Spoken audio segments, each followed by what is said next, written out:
Goeiedag, good day, fellow South Africans and citizens of the world. Well, I love getting these emails from people who reflect and reminisce on, their experience in South Africa. And I've got a couple here. And the first one that I want to share with you is from Hazel. Actually, no, it's from Paul. I think Hazel must be his wife. Otherwise, he's in trouble. I'm pretty sure it is. Okay. Paul wrote, hearing of other experiences and what decided them to leave, perhaps I should add some of my recollections and final departure in the early 1950s in Greytown, Natal. I was in the first year at high school. Now, as people here on my channel know, who've been here a while, I worked in the bank in Greytown back in the early 1970s, about 1973 to about 1977, I think it was.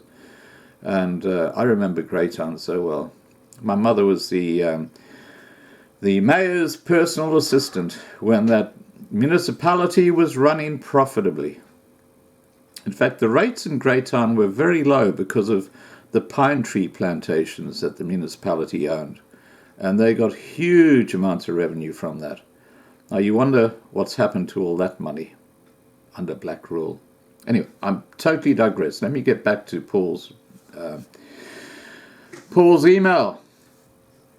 Okay, two very pretty new girls arrived. This is at Greytown, at the school, whose father was in the police.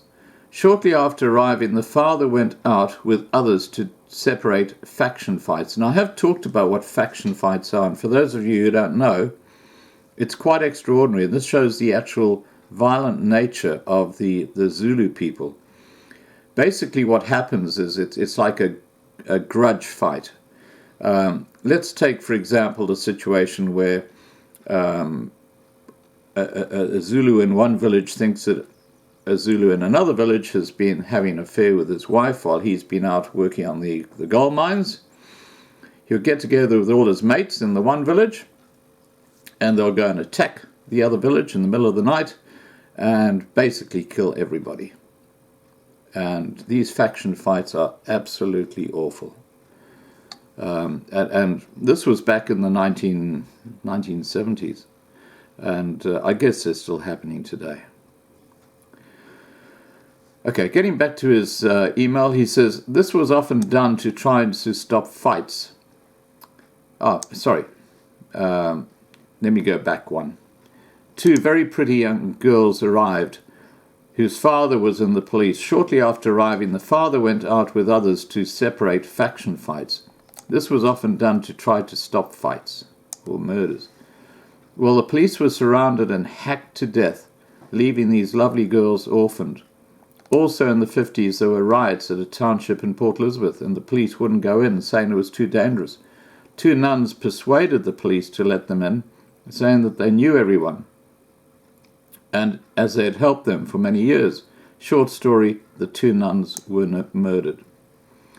I believe it was in the 60s that trouble brewed in Cato Manor in Durban. A squad of police, white and black, was sent in. Communication was lost and more police followed to investigate.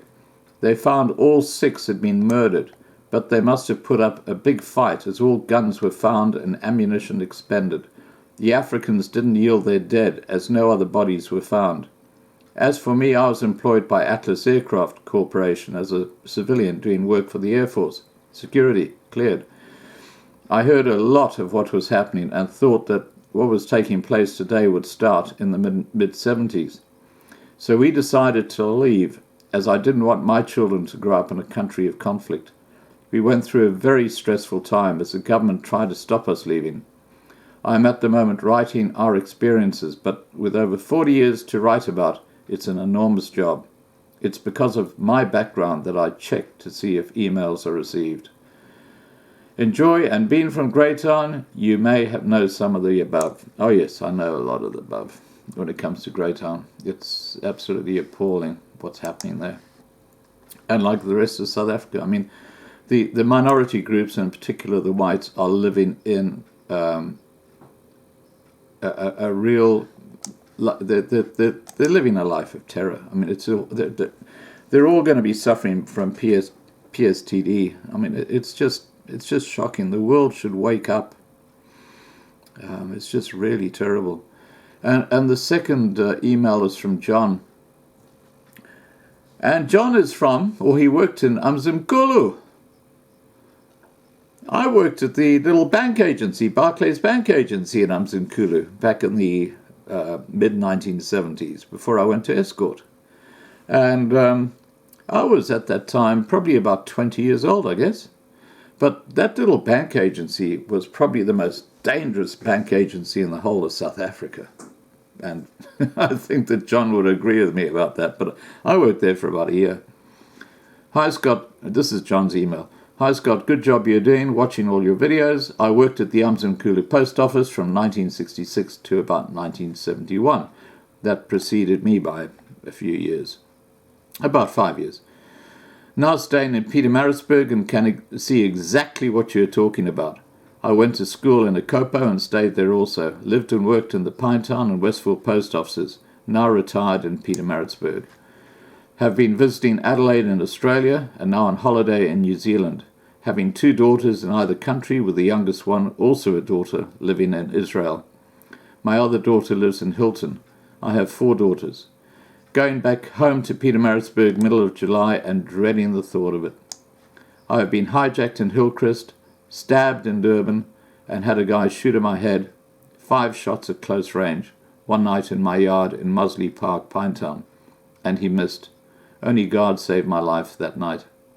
And then he says, regards and best wishes. Now, these are personal reflections. I just want to put on the record, publish them so that, you know, people understand what people are going through in South Africa. And on one hand, you've got the fellow who lived in Greytown, who's moved out of South Africa, and his life is fine now.